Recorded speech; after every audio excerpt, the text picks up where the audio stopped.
तो मेरे बहुत ही प्रिय और बेहद सम्मानित साथियों, हृदय की असीम गहराइयों से अभिनंदन, बहुत बहुत हार्दिक स्वागत। साथियों, इन दिनों जो चर्चा है वो चल रही है खासतौर पर बहनों के करियर को लेकर के। जी हाँ, बहनों के करियर और खासतौर पर विवाह के बाद के बहनों के करियर को लेकर के, क्योंकि बहुत से कमेंट के माध्यम से ये प्रश्न हमसे पूछा गया था कि आचार्य जी, मैं हर प्रकार से योग्य हूं, डिग्रीधारी हूं, पढ़ी लिखी हूं और सपने भी मेरे बहुत बड़े बड़े हैं, इच्छा शक्ति अर्थात विल पावर भी मेरे पास में है, फिर क्यों आखिरकार मुझे अपना जो समय है वो केवल एक हाउस वाइफ के रूप में ही बिताने में, उसी भूमिका में सीमित रह गया है। साथियों, हाउस वाइफ की जो भूमिका है वो किसी भी प्रकार से कमतर नहीं आंकी जा सकती और शायद उसकी जितनी वैल्यू है वो और किसी दूसरे कार्य से तो अधिक ही होगी। लेकिन चूंकि प्रश्न टेक्निकल था तो इसका टेक्निकल उत्तर हमने दिया है। इस पर यह विशेष श्रृंखला हमने बनाई है और आज जो बारी है वो है कुंभ लग्न पर बात करने की। यदि आप भी कुंभ लग्न की हैं और आपके मन में भी यही प्रश्न है तो यहां आई बटन में हमने आपको लिंक प्रोवाइड किया है। अपने लग्न से संबंधित एपिसोड आपको जरूर देखना चाहिए और उपाय तो जरूर ही करना चाहिए यदि आप करियर के नए अवसर अपने लिए खोलना चाहते हैं। साथियों, कई वर्षों के जन्म पत्र का अध्ययन और लाखों कुंडलियों के अध्ययन के बाद हम ये कह सकते हैं कि यदि किसी की जन्म पत्रिका में गुरु पीड़ित है तो उसको इस ग्रह की महादशा में इन 9 लक्षणों का, इन 9 कष्टों का, पीड़ाओं का अवश्य सामना करना पड़ता है। व्यक्ति मोटापे से ग्रसित रहता है, शरीर के किसी न किसी हिस्से में उसको गठान की समस्या रहती है, संतान या तो होती नहीं, होती भी है तो व्यक्ति संतान से पीड़ित ही रहता है, पढ़ाई में व्यक्ति के बाधा अवश्य आती है, अपना घर बनाने का सपना सपना ही बना रहता है, जीवन में निरंतर अपमानजनक स्थितियों का सामना करना पड़ता है, खासतौर पर लीवर से संबंधित किसी न किसी प्रकार की पीड़ा सदैव बनी रहती है, याददाश्त की कमजोरी रहती है और साथ ही यदि युवा हैं तो सही समय पर विवाह संपन्न नहीं हो पाता है।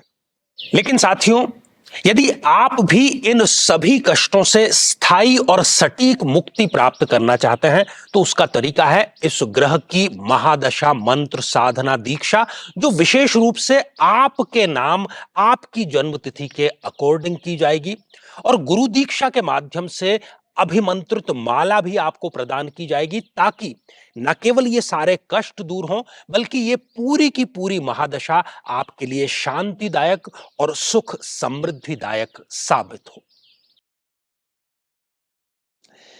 तो एक कुंडली और कुंभ लग्न की कुंडली से हम समझते हैं कि 3 वो कौन सी परिस्थितियां हैं जबकि हर प्रकार से योग्य होते हुए या तो योग्यता के अनुसार जॉब मिलती नहीं, व्यवसाय का अवसर मिलता नहीं, या फिर केवल जो हाउसवाइफ की भूमिका है उसी में सीमित रहना पड़ता है किसी महिला को। तो ये कुंभ लग्न की जन्म पत्रिका है और कुंभ लग्न की ये जन्म पत्रिका इसलिए है क्योंकि लग्न में ही आप देख पा रहे हैं कि 11 नंबर का अंक लिखा है और 11 नंबर कुंभ राशि होती है और कुंभ राशि से शुरुआत होने के कारण इस कुंडली को हम कहते हैं कि ये कुंभ लग्न की कुंडली है। अब सबसे पहली स्थिति, यदि इस जन्म पत्रिका में शनिदेव जो कि स्वयं लग्नेश है, स्वामी है इस कुंडली के, यदि वो छठे, 8वें या 12वें भाव में जाकर के बैठ जाते हैं, अर्थात हम स्वयं उठ करके गलत स्थान पर चले गए, तो नौकरी या व्यवसाय कहां से कर पाएंगे। यदि शनि छठे, 8वें, 12वें है तो हर प्रकार से योग्य होते हुए लोग पूछेंगे भी कि आप इतनी योग्य हैं, पढ़ी लिखी हैं, आप कुछ करती क्यों नहीं। इस प्रकार के प्रश्न आपके जीवन में ये जरूर लेकर के आएंगे। लेकिन शनि यहां पर बैठ करके केवल इन अवसरों की ही कमी नहीं लेकर के आता, ये कुछ और भी समस्याएं जीवन में लेकर के आता है, खासतौर पर अपनी महादशा में। जो हाउस हेल्प है उससे सदैव आपको वंचित रखने का कार्य करता है। कोई भी टिक करके घर में कार्य नहीं करता और यह आपके चिड़चिड़ेपन का सबसे बड़ा कारण होता है। ना तो मायके की और ना ही ससुराल पक्ष की जो सपोर्ट है वो आपको पूरी कभी मिल नहीं पाती। जो जोड़ों की समस्या है जिसको हम गठिया या अर्थराइटिस कहते हैं, वो किसी न किसी रूप में 35 वर्ष या उसकी आयु के पश्चात आपके जीवन में प्रवेश कर जाता है। सम्मान हानि, और शनि चूंकि देरी का कारक है, शनः शनः चले वही तो है शनिश्चर। तो हर एक कार्य में ये डिले कराने का कार्य करता है। आप अपनी हिस्ट्री उठाइए जीवन की और देखिए कि कौन सा कार्य सही समय पर हो गया था, तो एक भी कार्य आपको उस फहरिस्त में नजर नहीं आएगा। व्यक्ति की जो प्रवृत्ति है वो आलस्यपूर्ण बना देता है।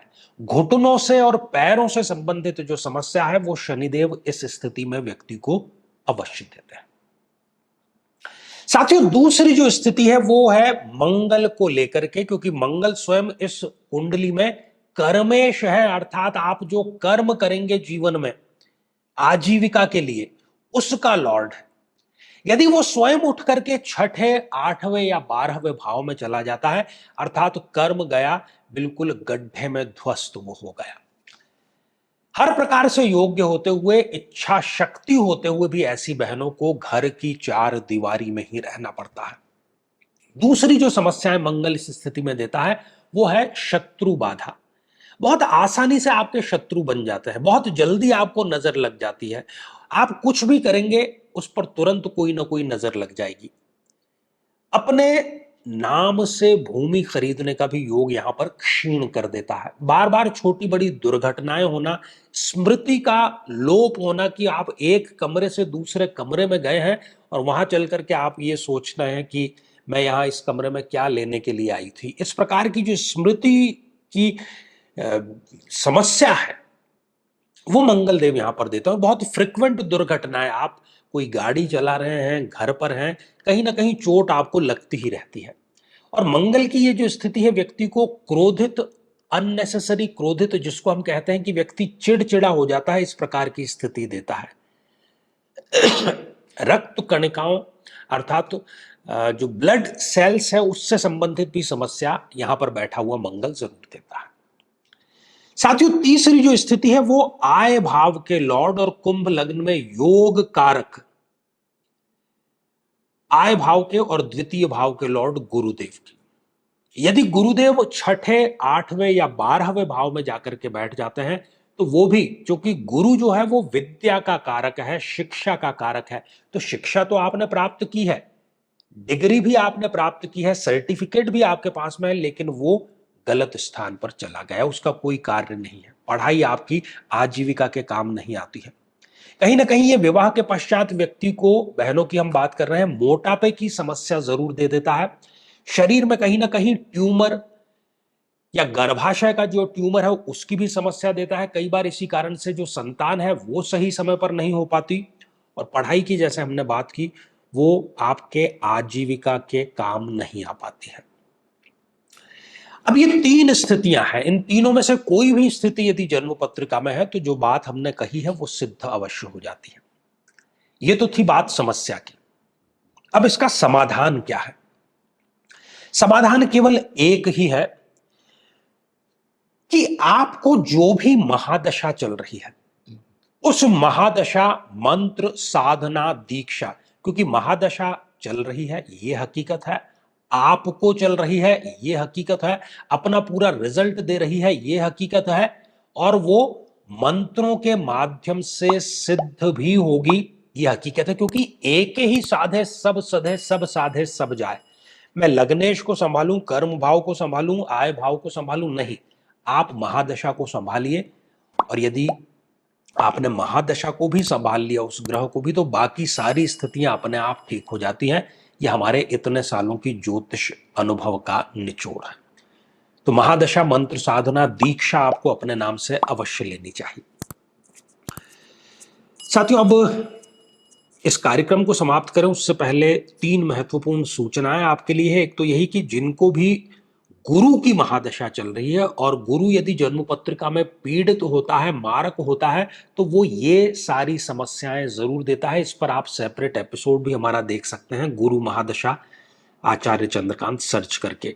तो 24 जुलाई जो कि श्रावण मास की अमावस्या है, इस दिन हम खास तौर पर इन सभी जातकों के लिए जिनको कि गुरु की महादशा चल रही है, गुरु महादशा मंत्र साधना दीक्षा प्रदान करने जा रहे हैं। और आपके नाम से ये विशिष्ट दीक्षा, आपके नाम से अभिमंत्रित माला आपको प्रदान की जाएगी, ताकि पूरी की पूरी 16 वर्षों की गुरु की महादशा आपकी सुख और समृद्धिदायक बीत सके। इसमें आप भाग लेने के लिए संपर्क कर सकते हैं। दूसरा, बड़े समय से प्रतीक्षा थी ज्योतिष के जिज्ञासुओं की, तो हमने अब हमारी जो ऑफलाइन क्लासेस है वो दिल्ली, मुंबई और जोधपुर में प्रारंभ कर दी है, ऑनलाइन भी प्रारंभ कर दी है। यदि आप इसमें रजिस्ट्रेशन कराना चाहते हैं, स्वयं मुझसे सीखना चाहते हैं और मेरे अनुभव को साझा करना चाहते हैं, चाहे जिज्ञासा के तौर पर या एक ज्योतिषी के रूप में अपने करियर को बनाना चाहते हैं, तो आप भी इस कोर्स के लिए रजिस्टर कर सकते हैं। साथियों, तीसरा, यदि आप चाहते हैं कि आपकी कुंडली का संपूर्ण और सूक्ष्म विश्लेषण हो, समस्या का समाधान हो, तो आगामी समय में मैं स्वयं इन शहरों में उपस्थित रहूंगा। आप समय लेकर के मिल सकते हैं या फिर टेलीफोनिक या वीडियो कॉलिंग अपॉइंटमेंट भी प्राप्त कर सकते हैं। तो साथियों, आज के लिए केवल इतना ही, और इसी मंगल कामना के साथ में कि आप सभी स्वस्थ, समृद्ध और शांतिपूर्वक जीवन व्यतीत करें। नमस्कार। यदि ज्योतिष शास्त्र में है आपकी रुचि, ग्रहों की चाल और उसका रहस्य आपको भी यदि लालायित करता है, अपना और अपनों का भविष्य जानने की इच्छा, गहरी इच्छा यदि आपके भीतर है, या फिर स्वयं आप बनाना चाहते हैं ज्योतिष शास्त्र में अपना करियर, तो अब इंतजार आपका समाप्त हो चुका है। हम लेकर के आए हैं आपके लिए ऑनलाइन और ऑफलाइन दोनों प्रकार की ज्योतिष की कक्षाएं, जिसमें कि और कोई नहीं बल्कि स्वयं आपको मुझसे सीखने का और मुझसे समझने का और मेरे अनुभव को साझा करने का सुअवसर मिलने वाला है।